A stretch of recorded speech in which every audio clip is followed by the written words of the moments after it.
Hi everyone. We'll now formally request for Dhamma talk. Brahma Chaloka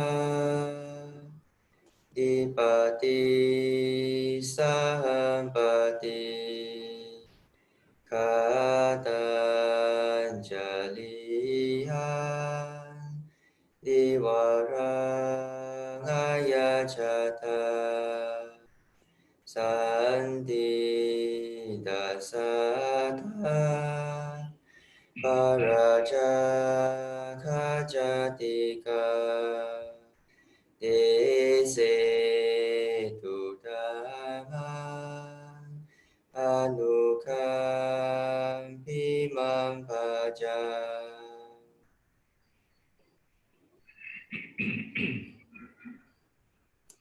Namo tassa bhagavato arahato samma sambuddhassa. Namo tassa bhagavato arahato samma sambuddhassa.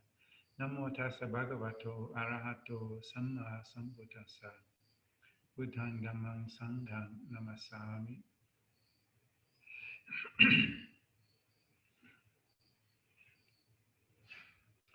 Well, it's very good to be with you all again this evening. Quite a lovely opportunity made possible by Beta, but by this technical age that we live in. Here we are visiting with each other across the world. It's quite a remarkable thing. And I'm joined here by four of our long-term guests and friends who are staying at the monastery presently, helping out with things that need to be done, and very happy to do so by the looks of things always, every day. And also by one bhikkhu, one samanera, and one anagarika. So I'm represented by the full range of monastics as well. Very nice. We've been, I think maybe Lumpur has filled you in sometimes with what we're doing these days. As you know, it's the rains season, so the monastics are being, there's this sort of rule around stability. So we're staying at the monastery unless we are called away for important duties related to Dhamma or sometimes practical things for the day. But nevertheless, as you know, bhikkhus stay in the monastery. And typically, studying Vinaya is typically one of the things that comprises the life during this period, because it's a good opportunity for monastics to reflect on the rules of monastic behavior and deportment, and to consider them in more detail and more deeply. We also, because it's in the West, of course, it's summertime, and in the winter, many avenues of activity are closed off to us because of the snow and so forth.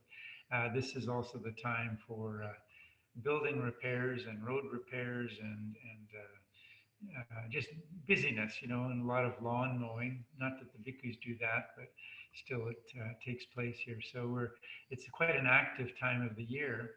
And of course, this year is rather different because it's active in the normal ways, but generally speaking, we have very few guests coming. Visitors come to offer food from time to time, and little periods are possible for visiting, but because of the guidelines that we're adhering to, we're not accepting large numbers of people. So monastery life is much more quiet than it normally would be on account of these things. I'm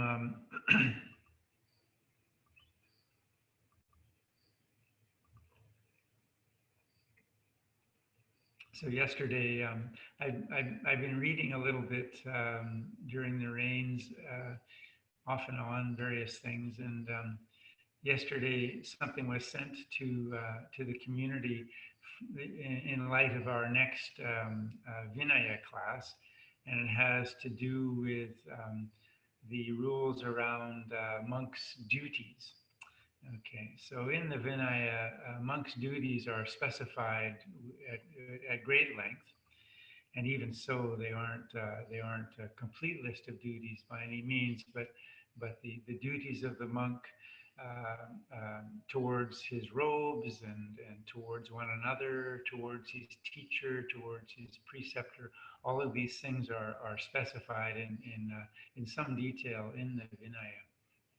And so we received a reading from telephone just went off. We received a reading to sort of prepare for the next session, and it was a short essay by Ajahn Dick Silaratano, who is an American monk now living in the United States, and he okay telephone, but it's not for me. Ajahn Dick is living in the United States, but he spent his first few decades living in Thailand and training under Lungta Mahabua. And some of you probably will have heard of Lungta Mahabua. Probably one of the foremost, most famous monks in Thailand in the last 50, 60, 70 years.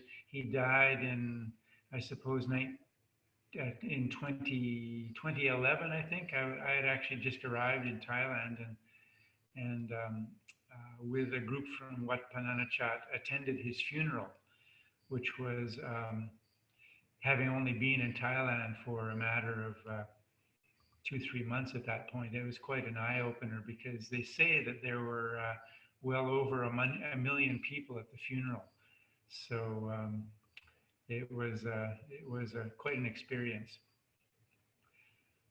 But Lungta Mahabua was famous for being giving very fiery, very fierce desanas, very fierce Dhamma talks, stressing the importance of really taking practice seriously and confronting one's kilesas, one's defilements with ardent effort at every moment in order to practice the Buddhist path. So his days and his teachings were, and his many public talks were of this kind of caliber. And everyone in Thailand, and I'm sure many Buddhists elsewhere, have heard and possibly have read or even heard some of his Dhamma talks. But as I say, a very renowned senior figure, was a direct disciple of Lumpur Mun. So it comes from that esteemed lineage within Thai forest culture. Well, if Lungta Mahabua was a disciplinarian in his talks to lay people, he was just as much so with his teachings for his monastic disciples. And so Ajahn Dick was studied with Lungta for many years. And in the reading that we were given yesterday, he talks about being not just a disciple of Lungta Mahabua, but for many years he acted as his personal attendant. Okay, so this has very specific and numerous duties associated with it. And Ajahn Dick describes these in some detail in this essay. And it's for a monk reading these things, it's quite something to take on, because being Lungta Mahabua's personal attendant was pretty hard work, very detailed, and Lungta would scold his attendant for any little misdemeanor or anything that was out of place. So Ajahn Dick describes his day, getting up pre-dawn and going to Lungta's kuti to begin some cleaning and some basic attending, and then eventually taking his robes and his sitting cloth and his bowl and whatnot to the main sala, so that things would be ready for the monks to go on alms round, which Longta Mahabua would lead himself. And when he's back from the alms round, then taking his robe and setting it out to dry and putting his bowl away properly. And then when the meal is taken care of, taking his bowl first off. And so first of all, eating more quickly than any other monk in the sala, in the dining hall, and being ready to receive Longta Mahabua's bowl when he had finished his eating, and then also his robes to be able to put them out to dry, going and cleaning the bowl, and then taking both the bowl and the robes back to Longta's kuti to set in their proper place.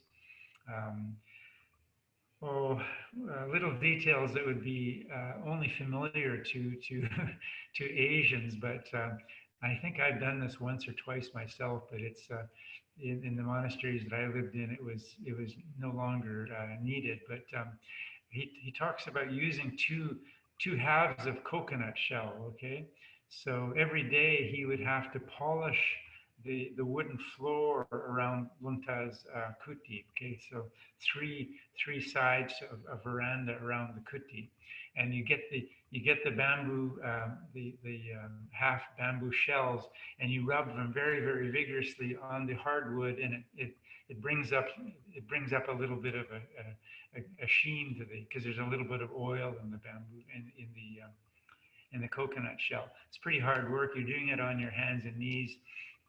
As he says, his knees very quickly grew quite thick calluses on them to do this. And this is just one of many, many duties.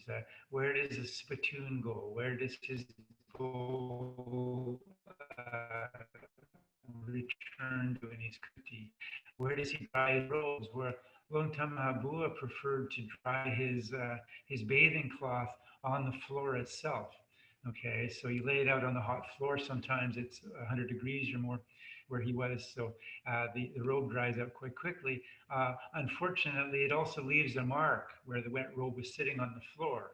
So Ajahn Dick, he was very, very meticulous about how he polished the floor. So he had to spend extra time, rubbing the floor at this spot. And he sort of asked Lungta why he couldn't hang his robe like everyone else in the monastery, and Lungta just passed it off as if everybody's supposed to know that you should dry your robe on the floor. If he did anything wrong, if it was just a misunderstanding, well, Lungta would remark on it briefly, but it would be the end of it. But if he felt that there was some kilesa involved, some of his defilements were coming up. He was being forgetful or negligent in any way, or maybe he was in a bad mood and a little bit angry having to do these duties. Then Lungta Mahabua would really lay into him. It was probably at that monastery basically a well-established fact that Lungta Mahabua could read your mind. So he, in the minds of his disciples, it's just assumed that if he gives you a teaching, it's because he's read your chit, he's read your mind, and could see that you're going off track this way or that way. And so he was gonna darn well make sure to straighten you up very quickly. So studying with Lungta Mahabua in this very intimate way, not to mention being his personal attendant, was a very arduous way of practice. Now, we're to understand about Lungta Mahabua that he was himself a monk who had put down all the defilements. He no longer had the burdens of the defilements, was a fully awakened arahant. So it wasn't about him getting his way or getting angry with students because they're negligent and so forth. It was about his interest in training them the correct method of practice. It was about his interest and compassionate interest. When you think of, if you think of what it's like to be around someone who is kind of resentful of you, maybe you've said something and they resent you bringing up some fault of theirs, or they don't like the fact that you're correcting them on something. It's not a lot of fun. Uh, but Lungta Mahabua, of course, was prepared to do this all day and all night long, if need be, because it didn't concern him. It didn't affect his heart at all that someone was angry with him, or maybe a little resentful for a while, or misunderstanding his message, because he had put down all his defilements himself, and in his deepest heart of hearts, he was completely at ease. So Ajahn Dick, over the years, and I think I heard I heard once from him, not personally, but I did hear him say once that he had been his personal attendant for 17 years. That's a lot of time to train in this way. So I'm sure, and I'm sure he would say to anyone who asks that a good deal of the wisdom that he has attained is owing to this very arduous training that he underwent at the direct hands and feet of Lungta Mahabua. What he talks about in this article um, is the temperament of a samana, the temperament of a practitioner. Um, we often identify specific things. We identify for all kinds of good reasons.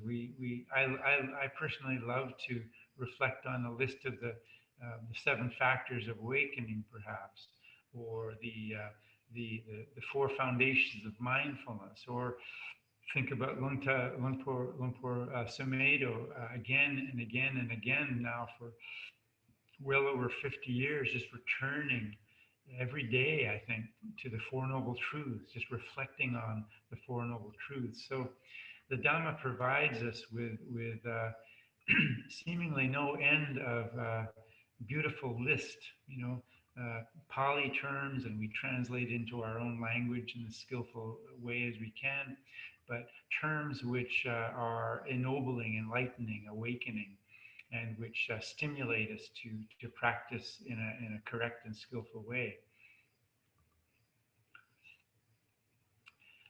But I like this notion of a temperament too, because it's a kind of overarching. It isn't so much a Pali term that we can trot out from some list, but it's a general characteristic that we can reflect on as practitioners. What kind of temperament are we developing in practice? What kind of temperament is useful in our practice? What kinds of things enable us to absorb, to encounter, to practice and absorb the Dhamma in the most skillful ways that we are capable of? And this temperament is, as I say, a kind of overarching attitude. It has this notion of perspective, which is a kind of, the ocular metaphor, the perspective. We have a view. And of course, right view is central to the Buddhist life and Buddhist practice. So we have this perspective on life. It isn't just a perspective on Dhamma, but it's a perspective on life itself. It's a perspective that we take on our own bodies, on our own moods, our own mind states, on the things that we say. It's a perspective that we develop over time with regards to one another. What I think kept coming up again and again, and as I was reading this lovely essay by Ajahn Dick, is how he was able to transmute, to transform, to transmute the what some people would say, in reading such an essay and thinking about it, reflecting on it yourself, you think, gee, what a harsh teacher Lungta Mahabua was. It sounds kind of mean, and he's always sort of poking you, and doesn't seem to be compassionate or gentle. Where's the loving kindness? Because we think of compassion and loving kindness as being expressed in particular ways, and sometimes these ways are are in line with our own temperament, our own wishes and wants. If I want to encounter loving kindness, it's going to look like this. It's going to be a smiling face, gentle words, and pat on the back whenever I do anything right, and a gentle reminder if I go off track, and everything's done with gentleness and care, and I don't in any way feel disturbed by it. That would be loving kindness for me. We might think in these terms. And then we read about the way Longta Mahabua trained his students, and it seems so harsh and overbearing, and in fact, Ajahn Dick goes on in this article to say that a number of years into his training under Longta Mahabua, a monastic residence was given to Longta in around the Bangkok area, and so he started going down to Bangkok several times a year for 2 or 3 weeks at a time, in order to offer teachings to folks who lived in that area. And he always came along with Longta, but Longta always insisted that one other monk attend. So there were 3 monks, and the other monk was a real problematic character. He had a bad temper. He was kind of mean. And he was always goading Ajahn Dick, this young monk. He was goading him. He didn't seem like an ally, but actually a rival. He said he wasn't kind to him. He was always trying to get him to be angry, basically, trying to goad him, trying to poke him in just the right way so that he'd get under Ajahn Dick's skin and really make him angry. And who knows what was generating this kind of mind state in this 3rd monk, but it was very troublesome. Ajahn Dick said there were times when he'd walk for 3 or 4 hours at a time in these walking paths. If you've ever done that, spend 3 or 4 hours on your walking path, going very slowly up one side, down one side, a lot of walking. He would do this sometimes just to be expel some of the tension that he was developing from keeping his speech in line with what was permissible, but also responsible under the circumstances, and remembering that here he is, he's the chief attendant of Longta Mahabua, so he has this kind of responsibility to maintain decorum, let alone the fact that he's a monk and he's giving himself to things such as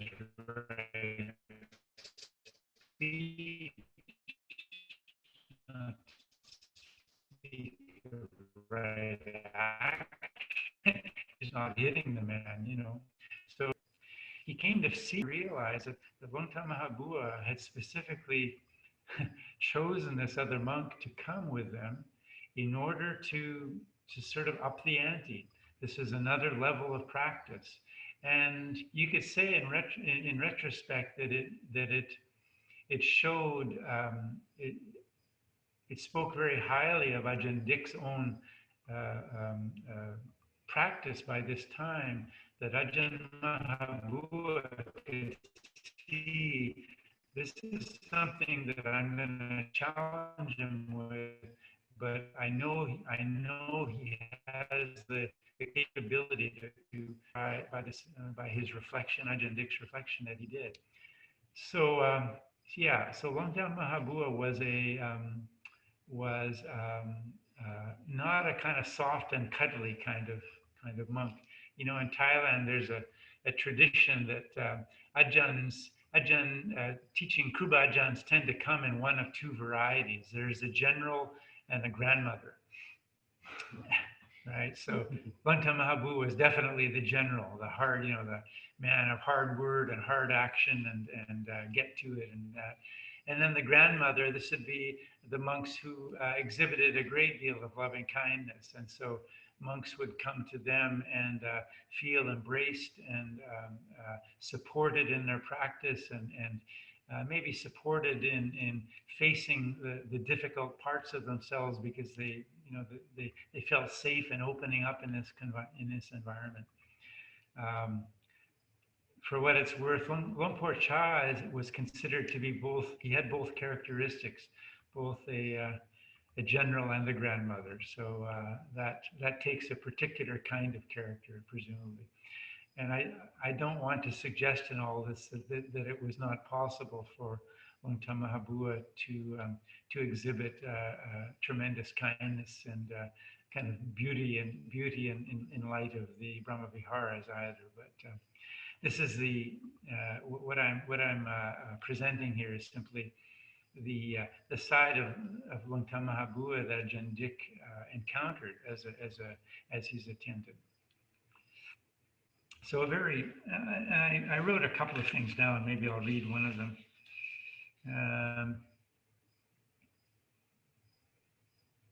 Yeah, okay. So this is midway through the article. Building up strong character traits in that way fostered a spiritual temperament that was worthy of having more beneficial opportunities open up for me as my commitment to the path deepened. This attitude towards spiritual practice gives rise to an increased sense of inner worth, which is an important but often overlooked reward of Buddhist practice. Bolstered by that inner wealth, we are more likely to encounter favorable causes and conditions in the practice, both now and in the future. This notion of inner wealth is very precious.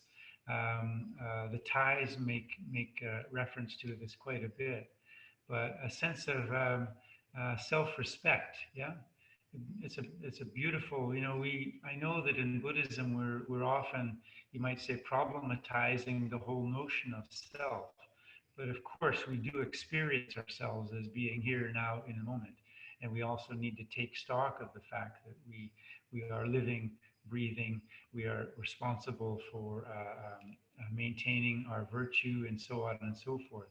And this kind of thing, seeing that we can rise to occasions which can be very challenging and give our best, and our best over time actually gets better, doesn't it? Seeing this in ourselves is a wonderful thing. And if we reflect, and I think that there is some skill in reflecting regularly on this kind of thing, it goes against some temperaments, self-disparagement and that kind of thing. It is a skill that we owe ourselves to cultivate. Reflecting on those aspects of our character, of our actions that give rise to self-worth, self-respect. And this is a product of practice of Dhamma, which I think is very valuable and worth reflecting on regularly, attending to, and cultivating. So in this article, as I say, Ajahn Dick now, I don't know how I would think he is 45 years in the robes or so. He started a monastery, I believe, in Virginia in the United States. Comes from an old military family, and probably he came from that area originally anyway. But goodness knows what he gained by putting himself through this personal attendant for so long. Who knows what resources he found and developed in himself by having the faith that he could overcome the challenges of the day. Lungta would give him a new challenge, and he came to just have faith in himself. I'd never done this before. Normally, 3 years ago, perhaps this would have really sent me for a loop, or I wouldn't have felt I could do it. But it seems that every time Lungta tells me to do something now, I can find ways to carry it out without bringing up any inner obstacles in myself. So he would just develop a kind of confidence in his abilities in this way, and this confidence then is applicable, is directable towards our Dhamma practice too. So as he said there, it lays the foundation for obstacles, for difficulties that we find in meditation practice, for instance. We bring with ourselves, the heart and mind carries with it this sense of self-worth, self-respect, so that when we sit down to practice, there is a kind of a joy, really, an appreciation, a mudita, an appreciative joy for our own goodness, our own accomplishments, our own wholesome accomplishments. And this carries through, it brightens the mind, it enlivens the mind. And that mind, that kind of mind is, of course, all the more ready and able to penetrate Dhamma in more skillful ways as we sit in meditation, in formal meditation. But before and after we're sitting in meditation, we are going about our daily activities. Now, he's speaking as a monk here, as a monk in training, and you are all living a lay life, but you have a spouse, or you have children, you have bosses, or colleagues, or employees, or neighbors, and to some degree or another, everyone we encounter is going to, at some point, challenge us. Maybe they'll say something, maybe without meaning to, but they'll say something which angers us, frustrates us, worries us, confuses us. So we have these challenges that come about simply by being human with other human beings.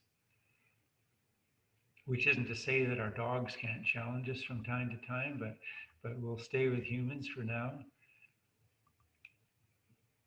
So we all are in training in this way as Dhamma practitioners, taking on this kind of attitude, this temperament, as they say. Dhamma practitioners, we all can see, because everything in our life trains us to refine our sense around virtue, our sense around generosity, around kindness, around honesty in speech, in action, in thought, and so on and so forth. So you know, sometimes it can be easy to read an essay like I've been referring to here and think, well, you know, that's very relevant, obviously, if you're a young monastic in training. But I'm a wife with a you know, in a 25-year-old marriage here, and I don't encounter these kinds of difficulties. There's no way I'll be polishing our floor for my husband with 2 pieces of coconut. For instance, you know, we don't have this kind of relationship. There may not be anyone in your life that you have a relationship akin to a faith relationship that Ajahn Dick had with Longta Mahabua. And it's highly unlikely that you consider anyone in your circumstances to be fully awakened either. So the circumstances, the conditions are very different, you might say. So what do his words have to say to me? But I think it's in light of this broader overarching notion of temperament. What kind of temperament does a practitioner need to overcome, to encounter properly, to work with, and ultimately to overcome challenges and difficulties in life? Because we all have those, as we all very well know. So patience, faith in oneself and one's capabilities, patience, faith in the importance and ultimate beauty, commitment to goodness, a commitment to the training and to making the most of this precious human life. Who knows when the circumstances that we now enjoy will come again. We may hopefully be reborn human again, but maybe what if the world world we were reborn in was no longer had Buddhism present in it? what would become of us then? What would happen if uh, um, we weren't, surrounded by good friends and companions? What if the people around us didn't take very much interest in our well-being and our development when we were children? What if the country we were born in didn't, had various other religious views that were kind of part of its constitution, and it didn't even permit Buddhist practice? Yeah, so we need to take stock of this kind of thing and to see that whatever our circumstances in life at this time, we are very fortunate to have the conditions that we have to practice, to reflect on Dhamma, to meet with others whenever we can, even if it's through Zoom, and discuss Dhamma, to reflect on Dhamma in this way, and to feel a commonality of purpose to be with one another, to sharing with one another the fruits of this practice, and encouraging in this way one another, because um, as much as it's true that we only become enlightened as individuals, we have to practice the path individually. We're responsible ultimately for our practice, and when we take our last breath in life, we will be, in some essential sense, we will be very much alone, regardless of how many may be around the deathbed or the circumstance that we are in. Uh, that is all true. We practice. We have to take responsibility for our practice ourselves. But part of our responsibility, I think, as human beings, is seeing that we are social creatures. We're very much aligned to living communally to some degree or another. It's very, very rare for a person to have a deep sanya, a deep impulse behind living completely alone as a hermit. Most of us live with each other. We're supported by one another. We feel one another's emotions. They feel ours. And if we use our commonality skillfully, we can also encourage one another very, very much. Um, both through, look at what Bita is doing as the leader and organizer of this Zoom sessions today, for instance. I mean, this is a very good example of what people can do for one another. But our coming together and my seeing these, what is it now? What did I say? 20 faces, or some names, some faces, but just my seeing people. Some of you I recognize, some I don't, but is a very enlivening kind of experience for me. It helps to make this day worthwhile in my monastic life, and we recognize anyway the importance of one another. So just in closing, this set of reflections that Ajahn Dick provides from his own monastic life, I say speaks directly to any practitioner of Dhamma, because we are all responsible for our practice, how it is that we encounter and respond to the challenges in our life. And so, take these words and make of them the most that you can. I think that we will all find encouragement in the wisdom that he provides here. So I'll end that and offer these Dhamma words for your reflection.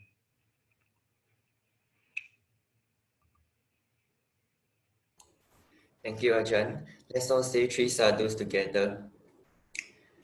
Han Damayam O Vadagata Sadhu Karang Kadama Se Sadhu Sadhu Sadhu